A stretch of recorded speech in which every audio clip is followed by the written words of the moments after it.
Over the last 3 years, I've become really attuned to reading my own energy and being honest about true intentions behind any of my behaviors or actions. I also feel this with tuning into myself. It has also allowed me to open this gift of reading other people's energy and seeing their true intentions behind their actions and behaviors. Now, we liked all of that, but we want to really emphasize something with you. If you've been listening to us for a while, you've heard us talking about step 1 is where you ask, and that's because contrast is often helping you know what you don't want, and so you're asking. And often, when you're asking, it's not feeling all that good because you know what you don't want, so you're asking for what you do want. Step 2 is sources answering. That's not your work. And step 3 is you're reaching for the feeling, something that feels good, that puts you in the receiving mode of what you're asking for. This moving up this emotional scale is all about that. Step 4 is you're good at that. And you might be good at it because you've been practicing moving up the emotional scale. Step 5 is you are able to, as this person said, observe someone in a lower vibration, which is what your inner being does all the time if you're not up to speed with where your inner being is, without it causing a hit on your energy. In other words, your inner being does not suffer when your inner being is aware that you are suffering, because your inner being maintains high, pure, replenished vibration all the time. So it's good. When you're a teacher that has practiced this high-flying emotion and you sustain it mostly, then being able to read where others are and call them upward is a very effective tool for a teacher or a therapist. As of late, I've found myself getting frustrated when people who are close to me are refusing to look at their behaviors and actions to take responsibility for the real, true intent behind their actions, and seem to rather make surface-level excuses and deflections. So, now see what happened here. You are a teacher, and you're mostly up there in those higher vibrations, and you're often inner being-like, where you are not called down the scale by someone. So why would someone be able to call you down the scale? Why would you feel frustration? Frustration's not far down. It's not even halfway down. It's at 10. Why would someone be able to get your goat? It's because you do have some of that vibration still stuck in your vibrational craw. And this person is giving you the gift of being somewhere around something below that, usually quite a bit below that in the example that you're giving. If someone's not owning up to something, if they're faking something, if they're pretending something, if they're lying to you, if they are deceiving deliberately, or sometimes even deceiving indeliberately, they are in insecurity. They're way down the emotional scale. Well, you didn't go all the way. You didn't say, why is it that I feel insecure when I'm around someone who's not owning it? You said, I feel frustration. That's good for you. It's a good sign for you. But the fact that you feel frustration means you have some opportunities to clean up some vibrations, yes? So, if we were standing in your physical shoes, we wouldn't go all the way to insecurity, which is where your friend is, not right now. We would start with frustration. I am frustrated when people who are close to me are refusing to look at their behaviors. So let's start at frustration. I'm frustrated that they refuse to look. Pessimistic is the next notch up. I doubt they ever will. I've been teaching them for long enough. It's not likely that they're going to make it. We know this doesn't sound like it's positive work, but it is. It is. Boredom's the next step up. I am bored with people who are not even making an effort. I'm bored. I'm bored with this. I'd like to just let it all go. I'm tired of fussing around with this.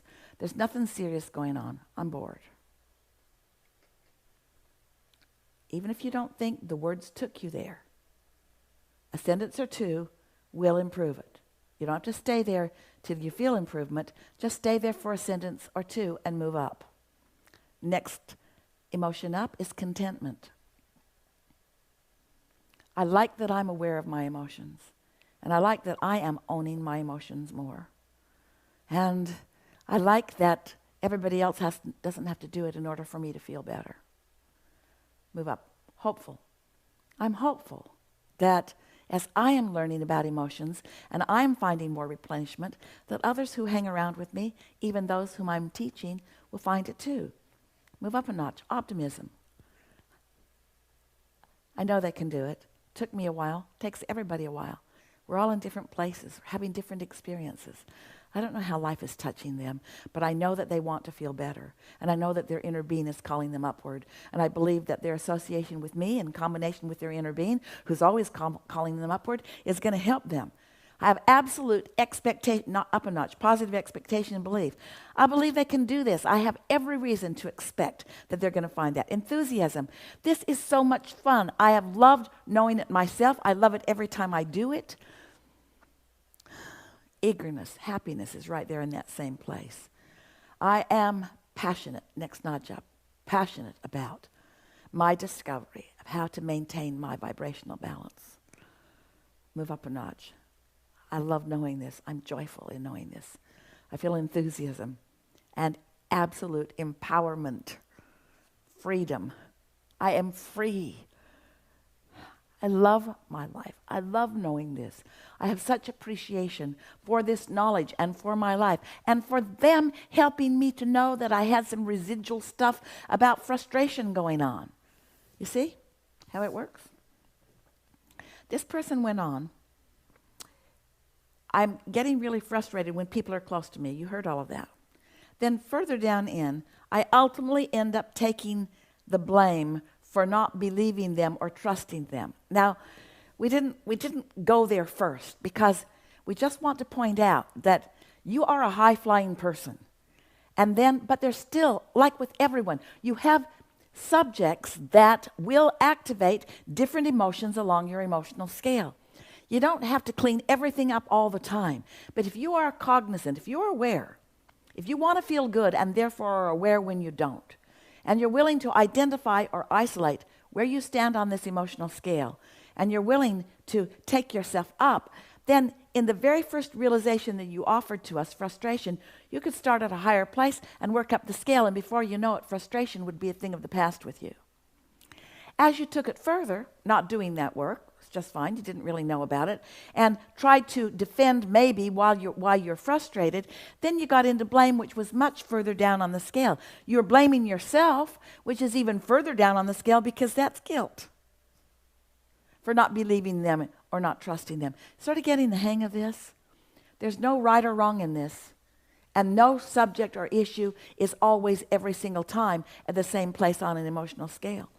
Esther's been really having a good time with this and taking a few subjects and working her way. She says, I'm going to go do she does this. She doesn't even want to say the words. She says it to herself. I think I'll go do some of this. And she means move up the emotional scale. So she'd moved up the emotional scale on a subject that had been perplexing her, bothering her, tormenting her for years. And then she had a conversation with someone close to her, someone she adores, someone that she has vented to about this subject on many occasions. And as Esther, she was all excited about where she was on this subject, and she wanted to say to this person she adores, this is where I now am. And as she opened, not the emotion, but the subject, this person remembered her where she had most often been.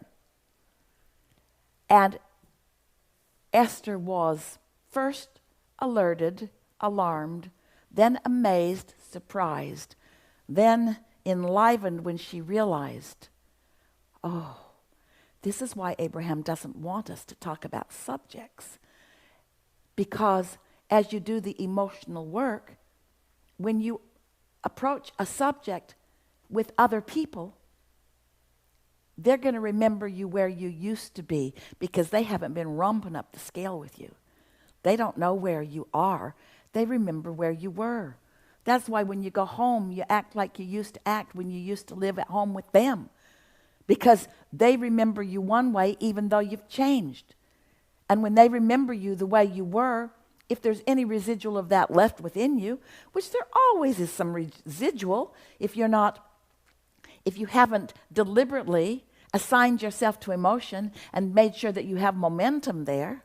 Is this making some sense to you? Makes a lot of sense to Esther these days. It made her decide, why ever bring anything up to anybody I've ever talked to before about anything that has ever bothered me before. She still does it, but when she does, then she has to experience the vibrational hit that they take as they activate where she used to be. You can't ask people to expect to stay up to speed with you. Leave everybody else out of the equation. Think how freeing that is when you no longer need others to understand you. That's usually the reason that Esther would explain. Well, I need to give you the backstory. I need to tell you the whole thing. Remember when I used to feel this way? Well, I don't feel that way anymore. But just remember when I used to feel that way? They remember. They remember. And then that's where they are when they're thinking about you about that, you see. We think this is a helpful conversation. We can feel light bulbs going off all over the planet as you are understanding why you've been getting unwanted responses from so many people who are well-meaning, who are just matching you. Remember, it's attraction, attraction, attraction. You're attracting from them, and they're attracting from you. You just want to be dominant in your point of attraction before you rendezvous with them. So they can't get anything yucky from you because it's not active. And if they are going to get something from you, it's going to feel good to them when they get it. And if they're not up to speed with the good stuff you got going, law of attraction is not even going to bring you together when you're consistently there. Does that mean all the people in my life are going to go away? It means you're going to get what you want from more of them. And those who are really immovable, emotional objects, they will vibrate out of your experience. You've been hearing us say this to you for as long as Esther's mouth has been moving for us. One of two things will happen as you move up the emotional scale, up the vibrational, emotional guidance scale. If you have something going on with someone and you deliberately move up the emotional scale, either they'll join you up there in that good feeling stuff or they'll go away. The question is, what are you doing? Who's dominant when you came together?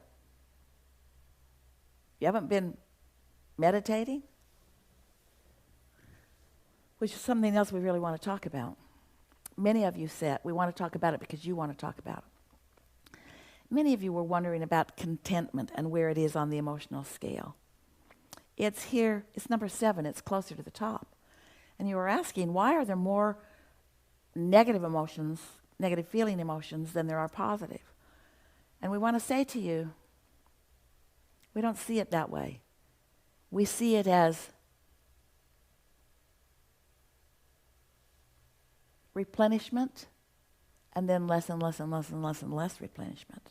In other words, degrees of you allowing yourself to be who you are. Because any improvement, any better feeling, even if it's moving up from 22 to 21, is relief and therefore a very wonderful thing. Don't judge yourself by where you are at any point in time on the emotional scale. Just understand that your guidance system is working and allow yourself to relax and move up the scale. So contentment, we want to talk about that just for a moment. Contentment is that feeling of not pushing against anything. We would say that's right where meditation puts you. In other words, meditation is the process. If you read Ask and It Is Given and all the 22 processes that are in that book, if you read about meditation, you'll see that we recommend meditation no matter where you find yourself on the emotional scale. And here's why. When you quiet your mind, you stop the vibration. And when you stop the vibration of that, when you distract yourself from that lower vibration, you will rise to a higher vibration. So meditation quiets all of that and moves you to contentment. So if you were feeling really good, would we encourage you to move up the emotional scale all the way from the bottom? No. That's going down the emotional scale. If you are, after you've meditated, Would we encourage you to focus on things you want? Yes, that will take you up the emotional scale. The difference between contentment and everything above it is the momentum factor. If you're feeling good, start at contentment and move up. It can only be an exercise in helping you to hold yourself in more consistent, good feeling vibrations, good feeling emotions. So just own where you are, like our first question said, own where you are. Not with humility, not with putting yourself down. Own where you are with owning where you are, with letting it be all right, and then move up.